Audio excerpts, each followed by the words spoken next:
Hi friends, this is Vinson. நம்ம சேனலுக்கு உங்களை எம்புடன் வரக்கு. நம்ம சேனல் வந்து பார்த்தீங்கன்னா உங்களுடைய கெரியரை செட் பண்ணால் நீட் கவுன்சில்ஸ் வந்து நம்ம சேனல் நிறைய வீடியோஸ் வந்து கொடுத்துருக்கோம்.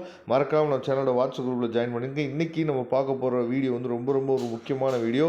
அதாவது இந்த வீடியோ வந்து என்ன நோட்டிஃபிகேஷன் கொடுத்துருக்காங்க அப்படிங்கிறத கொஞ்சம் நீங்கள் தெளிவாக நீங்கள் பார்க்கணும். ஏன்னா நீங்கள் நமக்கு கல்லூரி கிடைத்த பின்னாடி நம்ம ரிப்போர்ட் பண்ண போகிறோம். காலேஜில் போய் ரிப்போர்ட் பண்ணக்கூடிய டைமில் நிறைய விஷயங்கள் நடந்துச்சு. ஃபஸ்ட் ரவுண்டே நிறைய விஷயங்கள் நடந்துச்சு அப்படிங்கிறது உங்களுக்கு நல்லாவே தெரிஞ்சிருக்கும்.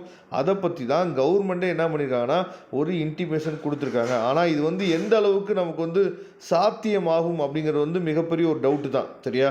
அதாவது இதே மாதிரி இன்டிமேஷன்ஸ் வந்து இயர்லி கொடுத்துட்டே தான் இருக்கிறாங்க. சரியா? அதாவது அதை வந்து காலேஜோட டீன்ஸு, பிரின்சிபல் இவங்க வந்து கேட்குறாங்களா இல்லையா, இல்லை கல்லூரி வச்சுருக்கக்கூடிய நிர்வாகம் வந்து கேட்குதா இல்லையா, நம்ம கொடுக்கக்கூடிய கம்ப்ளைண்ட்டுக்கு என்ன தான் ஒரு நடவடிக்கை எடுக்கப்படுது அப்படிங்கிறது வந்து பார்த்திங்கன்னா நமக்கு தெரியவே இல்லை. இருந்தாலும் பார்க்கலாம் என்ன ஒரு இன்டிமேஷன் கொடுத்துருக்காங்க அப்படிங்கிறத நீங்களே பாருங்கள். ஏன்னா ஃபஸ்ட் ரவுண்டில் நிறைய பேரண்ட்ஸ் வந்து சொன்னது வந்து இதுதான். All self financing institution are advised to, அதாவது ஸ்ட்ரிக்ட்லி என்ன கொடுத்துருக்காங்கன்னா, honourable of supreme court of India and high court orders national medical commission guidelines without fail அப்படின்னு சொல்லி கொடுத்துருக்காங்க. அதை ஃபாலோ பண்ணுன்னு சொல்லியிருக்காங்க. If any self financing institution refused admit the candidate in any round of MBBS and BDS counseling the academic year 2025-26 and that demands higher fees other than the fee.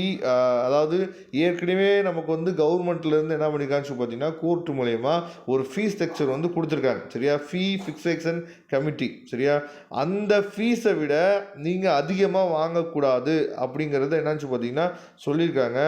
On receipt of any specific complaints from the candidates action will be taken against the institution, including the withdrawal of approval or cancellation of affiliation of the colleges through the appropriate authorities அப்படின்னு சொல்லி கொடுத்துருக்காங்க.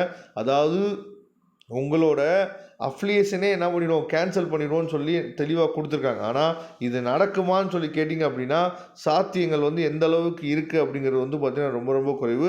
அது மட்டும் இல்லாமல் இப்போ எனக்கு ஒரு college கிடச்சிச்சு, அந்த காலேஜில் போய் நான் ரிப்போர்ட் பண்ண போகிறேன். அவங்க வந்து ஏற்கனவே இருக்க ஃபீஸை விட அதிகமாக சொல்கிறாங்க அப்படின்னு சொல்லிட்டு நான் அந்த காலேஜை போய் ரிப்போர்ட் பண்ணுறேன் அப்படின்னு சொல்லிட்டு நம்ம ஒரு கம்ப்ளைண்ட் வந்து ரைஸ் பண்ணோம் அப்படின்னா எனக்கு வந்து என்னோட ஸ்டடீஸில் ஏதாவது பிரச்சனை வந்துடுமோ அப்படின்னு சொல்லி பயப்படுற ஸ்டூடெண்ட்ஸும் பேரண்ட்ஸும் அதிக பேர் இருக்கிறாங்க. சரியா?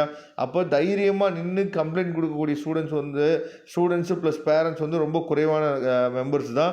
இருந்தாலும் அவங்க கம்ப்ளைண்ட்டுக்கு வந்து பார்த்திங்க அப்படின்னா இது வரைக்கும் சரியான ஆக்ஷன்ஸ் வந்து இது வரைக்கும் எடுத்தது கிடையாது. இருந்தாலும் என்ன பண்ண சொல்லியிருக்காங்கன்னா ஃபீஸை வந்து அதிகமாக வாங்காதீங்கன்னு சொல்லி ஒரு இன்டிமேஷன் கொடுத்துருக்காங்க. அப்படி ஒரு இன்டிமேஷன், அதாவது ஃபீஸை வந்து அதிகமாக வாங்குற மாதிரி உங்களுக்கு வந்து இருந்துச்சு அப்படின்னா நீங்கள் கம்ப்ளைண்ட் பண்ணலாம். அப்படி கம்ப்ளைண்ட் பண்ணுற பட்சத்துக்கு அந்த காலேஜோட அஃபிலியேஷனே கேன்சல் பண்ணுற அளவுக்கு என்னாச்சு பார்த்தீங்கன்னா இந்த வருஷம் நடவடிக்கை எடுக்கப்படும் அப்படின்னு சொல்லி கொடுத்துருக்காங்க. பார்க்கலாம். நீங்கள் வந்து நாளைக்கு நமக்கு ரிசல்ட் வந்ததுக்கப்புறம் 30ஆம் தேதிக்குள்ளே நம்ம வந்து என்னாச்சு பார்த்தா ரிப்போர்ட் பண்ணணும் காலேஜில் போய். அந்த டைமில் உங்களோட மொபைல் ஃபோன் எல்லாத்தையுமே வெளியே வாங்கி வச்சுக்குவாங்க. வாங்கி வச்சுட்டு சில விஷயங்கள்லாம் அப்டேட் பண்ணுவாங்க. அதை நீங்கள் என்ன பண்ணலாம்னு சொல்லி பார்த்தீங்கன்னா உங்களுக்கு பிடிச்ச மாதிரி இருந்துச்சுன்னா ஜாயின் பண்ணுங்கள். அப்படி இல்லாத பட்சத்துக்கு ஃபீஸ் வந்து அதிகமாக கேட்குற மாதிரி இருந்துச்சு அப்படின்னா நீங்கள் கம்ப்ளைண்ட் வந்து ரைஸ் பண்ணலாம். Thank you friends. நெக்ஸ்ட் வீடியோவில் பார்க்கலாம்.